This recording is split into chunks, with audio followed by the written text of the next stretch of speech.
Welcome back to the Pulse for Good channel. Today we're talking about 5 misconceptions about those that are homeless. Number 1, people are homeless because they abuse drugs and alcohol. Now, I understand where this misconception comes from, and it's a common one. But the truth of the matter is, most individuals that are homeless didn't become homeless because they abused drugs and alcohol. In fact, a lot of times it's the opposite way around. Once they're homeless, they abuse drugs and alcohol to try and self-medicate in situations that are incredibly traumatic. Drugs and alcohol can have a contributing effect to people's state of mind and health, and also kind of the path that leads them to homelessness. But the most likely scenario of somebody being homeless is job loss. Most Americans are only a few paychecks away from being homeless. The truth of the matter is, you're probably far closer to homelessness than you imagine, and that's an uncomfortable feeling. In America and in other countries, the most prominent cause of homelessness is lack of affordable housing. You'll notice that the areas with the most homelessness tend to also be associated with the highest cost of housing. Those along the coast, and particularly in the West Coast, where the tech epicenter is the largest, the housing prices have risen the most and incomes haven't been able to keep up. By losing a job, by having any type of medical emergency, you can find yourself in a situation where you can't afford to be housed. That's a very dangerous thing. Misconception number 2. The homeless are the people sleeping on the street. Now, those sleeping on the street are definitely homeless, but what we often miss is the amount of people that are homeless that we can't see. A good example of this is students. Lots of students at universities, and unfortunately large amount, end up being homeless and sleep in something like cars or tents. In my own little town in Utah, I know of a few areas where there's people camping up in the canyons above the little college town I live in and going to school. Technically, that qualifies as being homeless. People that are homeless can sleep on people's couches, can find various shelters, can even be living in cars. It's anywhere without having a stable home. And this is a lot bigger problem than we realize, because a lack of a home also leads to a lack of stability that you need for jobs or otherwise. Think of how you get most of your bills. Think of how you qualify for different credit or different mortgages or car loans. Imagine doing all of that without an address. It can be pretty hard. This is why the plight of homelessness is so hard. It takes away the stability that you need to be able to address everything else in your life. Misconception number 3.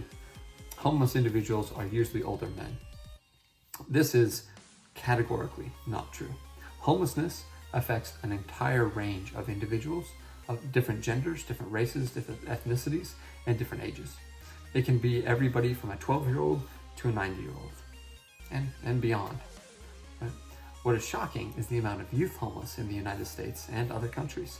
Individuals that are young enough they should be going to getting out of an elementary school oftentimes are homeless. Entire families are homeless and living out of cars or living in areas or in shelters. This is a really big issue, and it's trying to be addressed in so many different places, in so many different ways. But the misconception that it's just older men is just not true. Misconception number 4, that there's plenty of vacant houses and we should just give everybody a house. Right? This is a complicated and complex statement. First, someone owns those houses, and it's really hard to just give somebody housing. Secondly, many individuals that are homeless or chronically homeless have varying needs, lots of mental health issues and other things where just giving somebody housing doesn't quite work. There is the housing first model, which is the accepted best practice of trying to help people get into housing first. And that housing needs to be stabilizing, as we talked about earlier, to be able to try and help them move on and address other issues. But sometimes it needs to be supportive housing. They need to have the social workers or other help there to be able to give them the housing they need. And it's not just giving somebody a house, but it's making sure they're housed with a support system around them. The 5th misconception is that homelessness is not a big deal in my area, right? Almost everywhere you will look at in the United States, you'll say, well, yes, there's homelessness, but it's mainly somewhere else. Occasionally, if you live in a big city and you see the encampments or things like that, you'll say, yep, it is our problem. But the truth of the matter is, homelessness affects every city in the United States, even the smallest ones. It may not look like the homelessness that you're used to, but it definitely affects it. Every year, every community in the United States under the federal government's jurisdiction does a count called a point-in-time count, right? The PIT count of how many homeless individuals there are. In my little town, right, that has about 50,000 people, they counted about 36 homeless individuals, including 2 that are unsheltered, right? So 34 of them were somewhat housed in a car, in a shelter, in something, but 2 that were completely unhoused, that were sleeping outside on the street. Now, think of your community or area that you live in. There's a good chance that it has around that 50,000 people, maybe a little less, a little more. But on average, you're going to have a few homeless people in every single town and every single city. Now, there may be some exceptions, but oftentimes those exceptions are to the extreme, where instead of having no homeless people, you have a huge number of homeless people hiding in plain sight.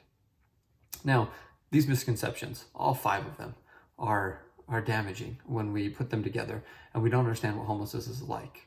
When you actually understand it, when you realize that it's happening around you, when you realize that it's not just older men, when you realize it's not caused by drugs and alcohol, when you realize that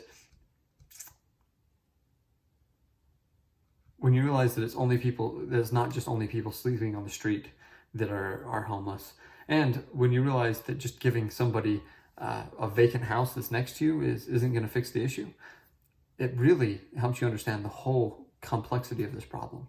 We need affordable housing, but in addition to that, we need the social structure to try and help support these groups and individuals. We need more permanent supportive housing. We need transitional housing. We need everything that can try and help people get out of this situation. And we need it now. Homelessness in America is just getting worse. It's getting worse because the affordable housing problem is getting worse. The more we let people slip into homelessness, the more likely they are to become chronically homeless. And when somebody becomes chronically homeless, they're more likely to abuse drugs and alcohol. They're having a harder time getting out of homelessness. And that whole stability that comes with life when you have a home crumbles away. And it needs to be rebuilt step by step. The best thing for you and I to do, beyond supporting the groups that are helping with homelessness, is to try and help solve the affordable housing problem and to talk to your representatives, your senators, your congressmen, anything you can do to try and say, we need more affordable housing. And we need it in a way that can support these communities.